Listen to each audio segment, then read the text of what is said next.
Hello दोस्तों, welcome back. Free circuit lab में आपको स्वागत करता हूं।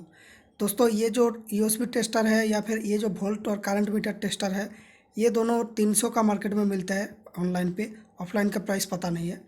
तो ये दोनों हमें कभी कभी ज़रूरत पड़ जाता है कुछ यूएसबी टेस्ट करने के लिए, या फिर कोई वेरिएबल पावर सप्लाई बना के उसका वोल्टेज करंट साइमल्टेनियसली टेस्ट करने के लिए।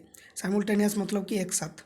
ओके, तो ये चीज़ 300 में खरीदना थोड़ा सा महंगा लगता है, क्योंकि एक प्रॉपर मल्टीमीटर 200 में मिल जाता है। तो आइए अब इस वीडियो में हम देखेंगे कैसे इसको हम 30 रुपया में बना सकते हैं, एक 10 रुपया की आईसी LM358 से। तो इस वीडियो को आप देखते रहना, और मेरा जो ट्रिक्स है उसको आप समझ के बहुत कुछ इलेक्ट्रॉनिक्स का सीख पाएंगे। तो आइए इस वीडियो को शुरू करते हैं। दोस्तों, यूएसबी टेस्टिंग के लिए हमें वोल्टेज और करंट दोनों टेस्ट करना पड़ेगा, लेकिन मल्टीमीटर में कोई एक मोड में दोनों टेस्ट हम नहीं कर सकते हैं। तो वोल्टेज टेस्ट करने के लिए आपको मीटर को इस पोजीशन में रखना है, और करंट टेस्ट करने के लिए इस पोजीशन में रख के इस केबल को भी चेंज करना पड़ेगा। तो ये काफ़ी दिक्कत की प्रोसेस है। तो हम आज सिंपल प्रोसेस करेंगे। इसमें भी एक डिसएडवांटेज है, जो है इसकी केबल रेजिस्टेंस। ये जो केबल है इनमें काफ़ी हाई रेजिस्टेंस होती है, लगभग 2 ओहम जैसा। ओके, तो ये रेजिस्टेंस काफ़ी ज़्यादा इफेक्ट करेगा। जब 2 एम्पियर करंट इसके अंदर फ्लो होगी, इस केबल के अंदर, ये 2 वोल्ट ड्रॉप कर देगा। और 5 वोल्ट की यूएसबी में 2 वोल्ट अगर ड्रॉप हो गया केबल में, तो फ़ोन को कहाँ मिलेगा? 3 वोल्ट मिलेगा। तो 3 वोल्ट में तो फ़ोन चार्ज होगा नहीं। तो इससे कभी भी हम 2 एम्पियर की करंट फ़ोन में जाते हुए टेस्ट नहीं कर सकते। इसलिए हमें एक नया डिवाइस बनाना पड़ेगा। दोस्तों, आइए देखते हैं एक मल्टीमीटर के अंदर कैसे करंट सेंसिंग किया जाता है। तो यहाँ पर देखिए एक वायर है, ये बहुत ही लो रेजिस्टेंस की वायर है। वो करंट पोर्ट और ग्राउंड के बीच में कनेक्टेड है। तो इसके अंदर जब करंट जाएगा तो इसमें थोड़ा सा वोल्टेज ड्रॉप बनेगी, वो बहुत कम होगा, और वो इस रजिस्टर के थ्रू इस आईसी में जाएगा, और उस मेन आईसी के अंदर उसकी वोल्टेज को टेस्ट किया जाएगा, और उसके करस्पॉन्डिंग डिस्प्ले में दिखाया जाएगा कि कितना करंट जा रहा है। क्योंकि कोई माइक्रो कंट्रोलर डायरेक्टली करंट को मेजर नहीं कर सकता है, वो कोई मैग्नेटिक फील्ड से या फिर इस तरह से वोल्टेज से ये करंट की पता लगाता है। तो ये देखिए मेरा मल्टीमीटर में दिखा रहा है कि 0.96 एम्पियर करंट जा रहा है, मतलब 960 मिली एम्पियर। अब मिली वोल्ट ड्रॉप देख लेते हैं इसके अक्रॉस, उसी से हमें पता चलेगा कि ये कितना ओहम की है। तो ये देखिए 9.6 मिली वोल्ट है। इसका मतलब है अगर हम ओहम्स लॉ में इसको पुट करेंगे तो ओहम मिलेगा 10 मिली ओहम। तो इसका मतलब कि ये 10 मिली ओहम की करंट शंट है। अब हम देखेंगे हमारे पास जो बोर्ड है, इसके अंदर जो ट्रैक है, इसको क्या हम करंट सेंसर के लिए यूज कर सकते हैं? तो इसका मिली ओहम मेजर करना होगा। तो इस सेम वीडियो से आपको मिली ओहम मेजरमेंट की भी ट्रिक्स मिल गई। तो ये देखिए मैंने 1 एम्पियर करंट भेज रहा हूँ इस ट्रैक के अंदर से। तो ज़रूर नहीं है कि आप 1 एम्पियर ही भेजें, मैंने कैलकुलेशन की सुविधा के लिए 1 एम्पियर भेज रहा हूँ। तो ये देखिए 1 एम्पियर भेजने के बाद 31 मिली वोल्ट की ड्रॉप आया है। इसका मतलब इतना लेंथ की जो रेजिस्टेंस है वो 31 मिली ओहम है। तो अगर आप दूसरा कोई करंट देके चेक करते हैं तो इस फॉर्मूला में पुट करना आपका करंट और वोल्टेज, तो आपको मिली ओहम मिल जाएगा। तो कैसा लगा ये ट्रिक्स बताइए। अब देख लेते हैं थोड़ा सा डिटेल से कि ये जो पीसीबी की ट्रैक है ये कितना लेंथ में कितना मिली ओहम की ऑफर करती है। तो ये देखिए 30 मिली ओहम है इतना लेंथ में। तो हम लेंथ को छोटा करते जाएंगे तो मिली ओहम कम होता जा रहा है, ये देखिए। तो इसका मतलब है ये एक वेरिएबल रजिस्टर के जैसा काम कर रहा है। तो इस रजिस्टर के थ्रू, मतलब इस ट्रैक के थ्रू वोल्टेज ड्रॉप को अगर हम एम्पलीफाई कर दे, मतलब ये जो 10 मिली ओम आ रहा है इसको अगर हम 100 गुना एम्पलीफाई कर दे तो ये 1000 मिली वोल्ट बन जाएगी। तो वो मिली वोल्ट 1 वोल्ट होगा, तो 1 एम्पियर में 1 वोल्ट आउटपुट करेगा। तो ऐसा एक एम्पलीफायर हमें बनाना है बस, और कुछ नहीं है। तो इसी से मेरा करंट से वोल्टेज कन्वर्जन हो जाएगी। तो इस तरह से हम मल्टीमीटर की एक ही मोड में, वोल्टेज मोड में करंट को टेस्ट कर पाएंगे, और एक स्विच लगा देंगे जिससे कि यूएसबी की वोल्टेज भी टेस्ट हो जाएगा। तो इस तरह से वोल्टेज और करंट दोनों टेस्ट हो जाएगा। तो ये जो एम्पलीफायर आईसी मैं यूज करने वाला हूँ वो है LM358। ये आप बहुत ही वेल नोन है, बहुत बंदा यूट्यूब पे यूज करता है इसको। तो ये मार्केट में आसानी से मिल भी जाता है। दोस्तों, जब इस ट्रैक के अंदर 1 एम्पियर जाती है तो इसमें 30 मिली वोल्ट की ड्रॉप होती है। मतलब हम ये मान सकते हैं कि अगर हम डिस्टेंस को छोटा लेंगे, मतलब यहाँ से यहाँ तक लेंगे, तो 20 मिली वोल्ट की ड्रॉप होगी 1 एम्पियर में। ओके, अब दोस्तों हमें एक सर्किट बनाना पड़ेगा एम्पलीफिकेशन के लिए। जो 20 मिली वोल्ट हमने पाया उसको ये एम्पलीफाई करके आउटपुट में आपको दे देगा 1 वोल्ट। ओके, तब हमें एक सेम मोड में रखते हुए मल्टीमीटर को हम करंट भी मेजर कर पाएंगे, वोल्टेज भी मेजर कर पाएंगे। कैसे बताओ? तो करंट मेजर करने के लिए करंट को हमने वोल्टेज में कन्वर्ट कर दिया, तो इससे तो वोल्टेज मेजर हो जाएगी इस वाली मोड में ही। और करंट जो है उसको हमने वोल्टेज में कन्वर्ट कर दिया, तो ये भी इस वाली मोड में ही मेजरमेंट हो जाएगी। तो दोस्तों चलिए थोड़ा सा थ्योरी हो जाए। ये जो एम्पलीफायर आईसी है LM386, ये वाला आईसी के अंदर इस तरह के डायग्राम रहता है।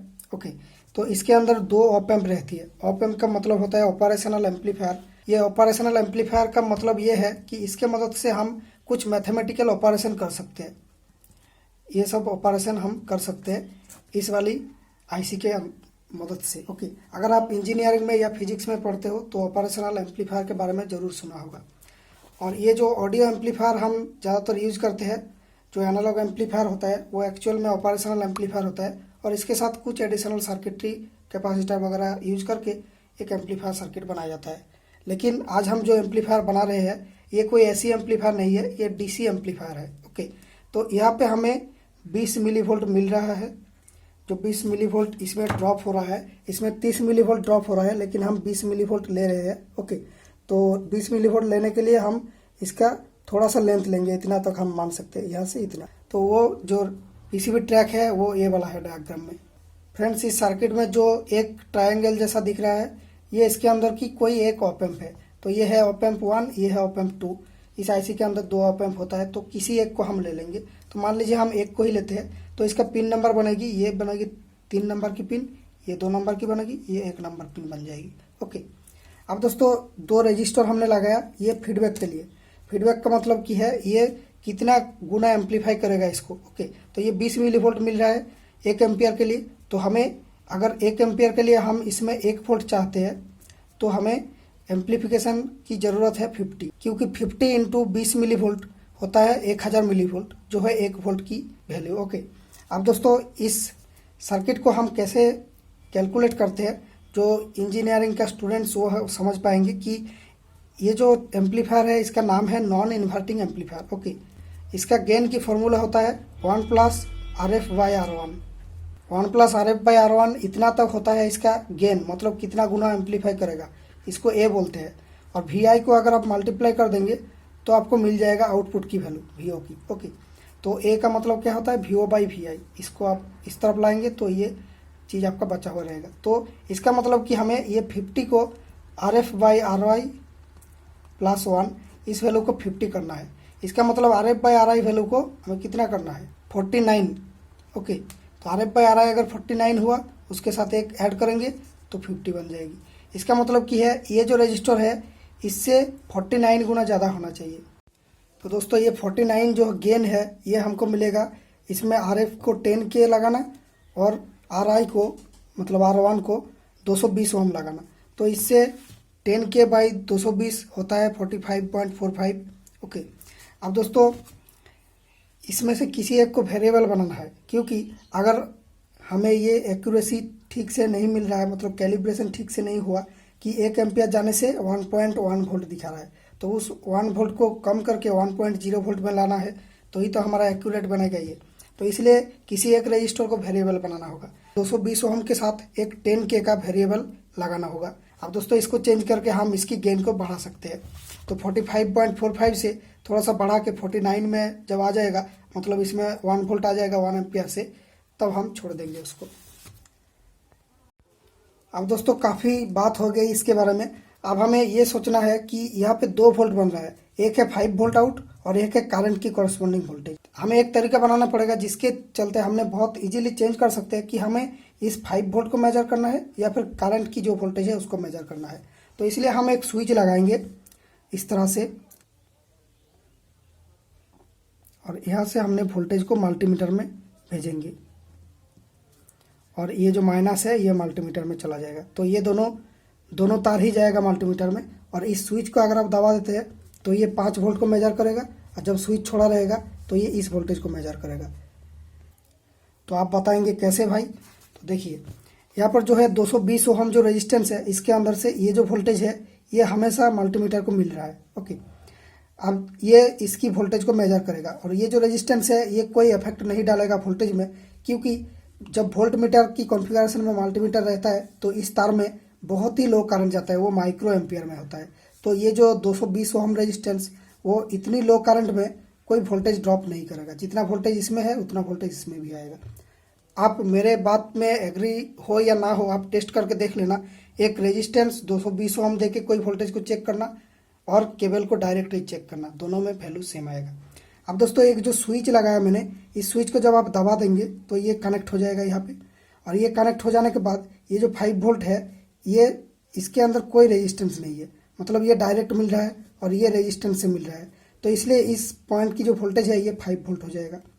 तो ये 5 वोल्ट की मतलब जो यूएसबी की वोल्टेज है उसको मेजर करेगा, और इस स्विच को छोड़ देंगे तो ये यूएसबी की करंट मेजर करेगा। तो ये है मेरा सिंपल सा आइडिया। ओके, तो इस जगह पे आपने एक बटन स्विच लगा सकते हैं। ओके, अब दोस्तों चलिए इस सर्किट को बनाते हैं और देखते हैं ये थ्योरी हमारा काम करता है या नहीं।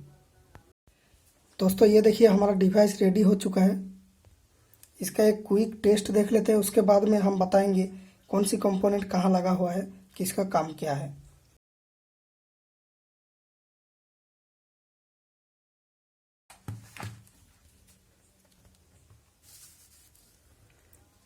अब दोस्तों देखिए इन दोनों पॉइंट के बीच जो वोल्टेज बनेगी वही होगा हमारा करंट की वैल्यू। इसमें 1.26 वोल्ट बन रही है, इसका मतलब 1.26 एम्पियर फोन में जा रही है। अब वोल्टेज कैसे चेक करना, इस बटन को दबाने से वोल्टेज चेक होगा। ये देखिए 5.35 वोल्ट, और छोड़ देने से ये करंट मोड में आ जाएगा। काफ़ी इजी है। और जैसे ही इस डिवाइस को मैं खोल दूंगा ये जीरो में आ जाएगी। 0.06 जो है मतलब 60 मिली वोल्ट इस आईसी का ऑफसेट है, तो ये दूसरा आईसी में नहीं हो सकता है। ओके, सब आईसी सेम नहीं होता है, तो इसमें जब जीरो इनपुट है आउटपुट में 60 मिली वोल्ट आ रहा है, तो ये कोई प्रॉब्लम नहीं है, ये कोई प्रॉब्लम नहीं करेगा। ओके, अब दोस्तों हम एक दूसरा मल्टीमीटर और एक रजिस्टर से चेक करेंगे कि इसमें जितना एम्पियर दिखा रहा है उतना इसमें दिखा रहा है कि नहीं। ओके, तो इससे हमारा इस डिवाइस का कितना यूजफुलनेस वो पता चल जाएगा, मतलब कितना एक्यूरेसी के साथ ये रिजल्ट देता है।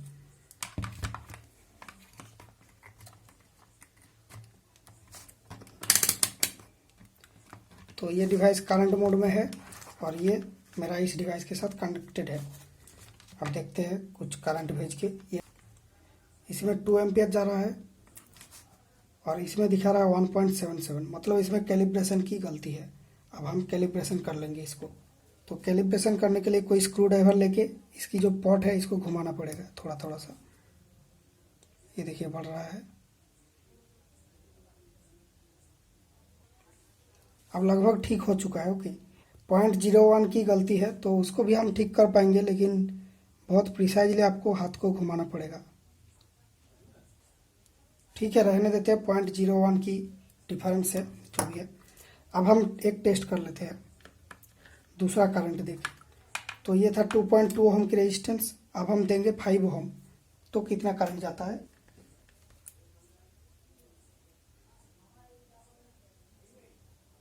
देखिए दोनों में लगभग सेम आ रहा है। ये देखिए 570, 560 और ये 600, मतलब थोड़ा सा जो डिफरेंस है वो इस कैलिब्रेशन पॉट को ठीक से घुमाने से ये दूर हो जाएगा। तो इसको ठीक करने की कोशिश करते हैं।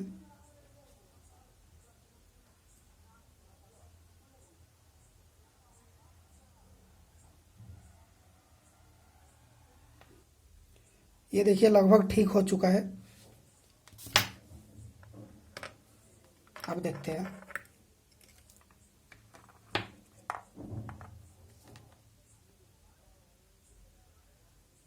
ओके, काफ़ी करीब है।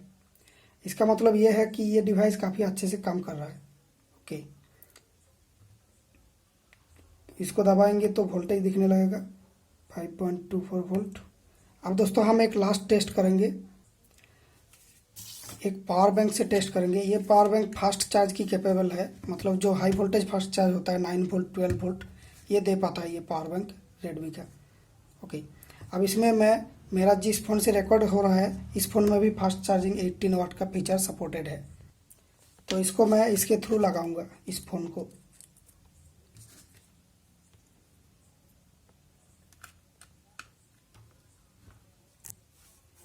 तो मेरा फ़ोन अभी चार्ज हो रहा है, अब देखते हैं इसका वोल्टेज करंट कितना जा रहा है। तो फ्रेंड्स ये देखिए मेरा फ़ोन जो है चार्ज हो रहा है यहाँ से। तो ये 600 मिली एम्पियर जैसा करंट ले रहा है, क्योंकि फ़ोन में कैमरा चल रहा है, ज़्यादा करंट लेगा तो फ़ोन हीट होगा, इसलिए ये करंट को लिमिटेड कर दिया। और वोल्टेज देखिए 8.83 वोल्ट है, मतलब ये हाई वोल्टेज चार्जिंग, इसलिए ये देखिए ये 9 वोल्ट में चार्ज हो रहा है अभी। अब 12 वोल्ट 20 वोल्ट ये भी ऑप्शन है, तो लेकिन पता नहीं वो कब ऑन होता है, जब फ़ोन से रिक्वेस्ट आती है तब ऑन होता है। ओके, अब फ़ोन से रिक्वेस्ट कैसे आती है, ये डाटा पिन के थ्रू आती है। तो यहाँ पर जब हम इस डिवाइस को बनाएंगे तो हमें डाटा पिन को भी कंटिन्यू करना पड़ेगा, ओनली पावर पिन को नहीं, डाटा भी चाहिए। ओके, तो यहाँ पर देख सकते हैं मेरा जो है चारों पिन यूएसबी का इसमें लगा हुआ है, और ये सीधा सीधा कनेक्टेड है इस फीमेल सॉकेट के साथ। इसमें सब सीधा सीधा कनेक्टेड है, डाटा पिन भी कनेक्टेड है, तो ये आपको भी करना होगा, नहीं तो ये फास्ट चार्जिंग नहीं होगा। डाटा पिन अगर आप खुला रखेंगे तो ये 500 मिली एम्पियर पे एंड्रॉयड फ़ोन चार्ज होगी। उसके अंदर की सिस्टम ऐसा होता है, वो अगर डाटा पिन खुला हुआ मिले उसको तो वो चार्ज ज़्यादा स्पीड से नहीं लेता है। ओके, 500 मिली एम्पियर में चार्जिंग लेता है।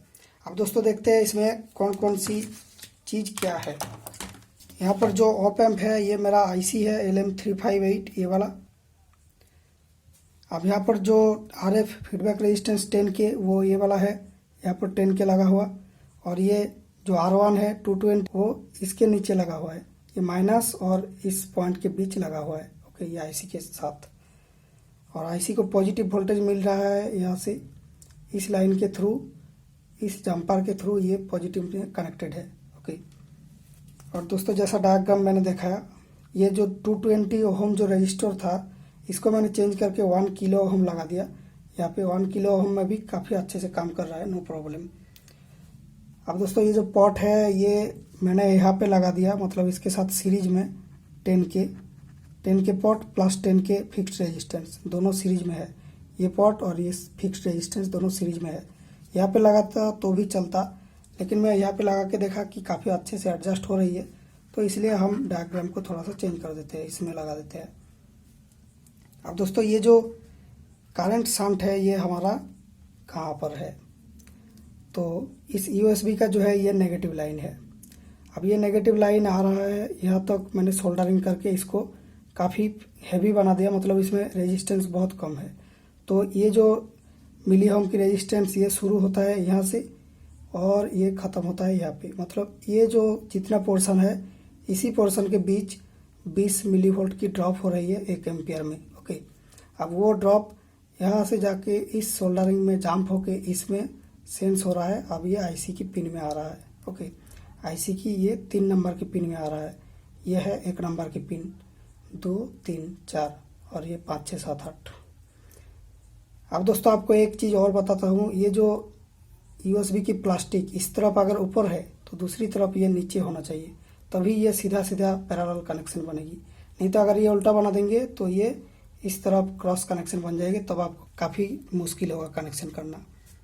अब दोस्तों ये जो यूएसबी है मैकेनिकली इसको स्ट्रॉन्ग बनाने के लिए साइड से एलईडी का जो लीड होता है वो जो हम काटते हैं उसको हम लगा के इसमें सोल्डरिंग कर दिया इस तरफ से लाके, और इसमें भी सेम किया। यहाँ पर देखने को मिल रहा है ये लीड आया, अब इसमें गया, फिर इसमें वापस आके यहाँ पर आया, फिर इसमें सोल्डरिंग किया हुआ है। और इसके लिए यहाँ पर 2 लीड यहाँ पर निकाला हुआ रहता है, तो उसको मैं यहाँ पे काट के इस तरफ लगा के सोल्डरिंग कर दिया, तो ये दोनों ही स्ट्रक्चरली काफ़ी सॉलिड बन गया। ओके, अब दोस्तों ये जो एलईडी है इसको इसमें डायग्राम में मैंने नहीं दिखाया, तो ये कनेक्टेड है। ये जो पॉजिटिव पिन है यहाँ से आके ये इसमें जा रही है, एलईडी के थ्रू जाके इस 1 किलो ओम रजिस्टर से ये नेगेटिव में मिल रहा है। तो दोस्तों ये वीडियो कैसा लगा और ये डिवाइस कैसा लगा कौन से बताना।